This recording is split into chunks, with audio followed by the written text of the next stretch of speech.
Kwa majina naitwa Gideon Kibet, kwa Twitter anajulikana kama Yoko or Kibet Bull. So nilikuwa nataka ni confirmie Kenyans kuwa niko safe na nimefika nyumbani salama.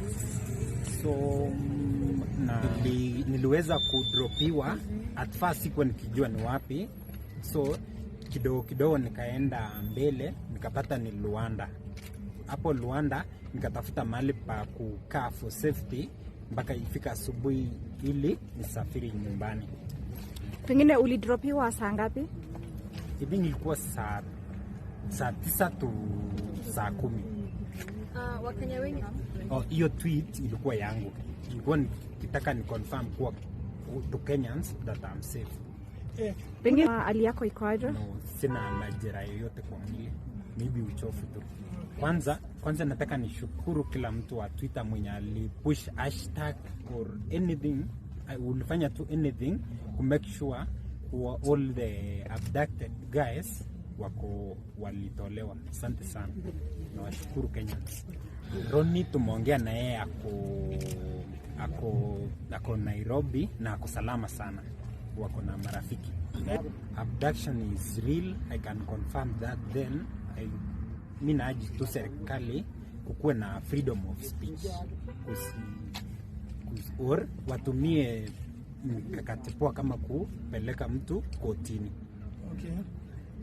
Mipango ni baada ya wiki moja nitawaambia akili kusettle na kila kitu kuwa.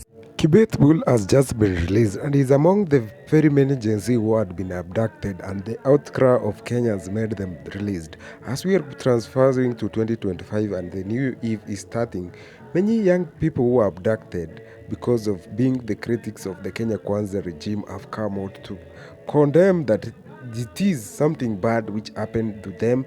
They were bullied, they were done things to them, and it's very heartbreaking story. And even Kibet Bull has confirmed that even they didn't give him his phone back. They are using his phone to text on Twitter, to look around the people. So they took his phone and his SIM cards. Just imagine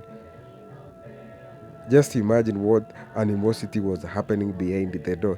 Here is one of the deals of the people who underwent abductions. Akaanza kunipiga makofi, akaniambia mnaachiliwa na ile joto mmeleta Kenya ni joto kubwa sana.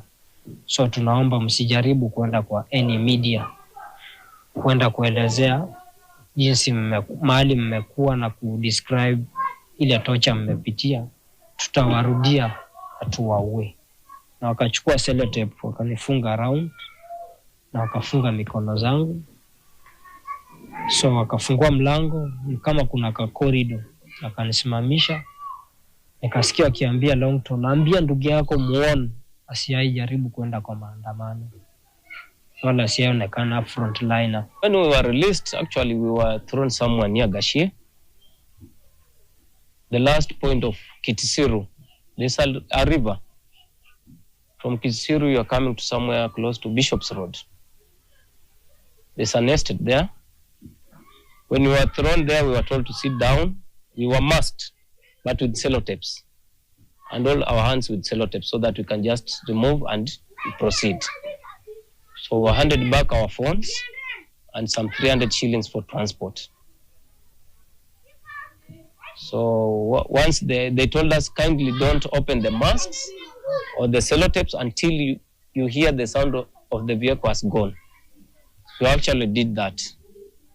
When we opened ourselves, our phones were 0%, so they could not light up, because I wanted to know where I was.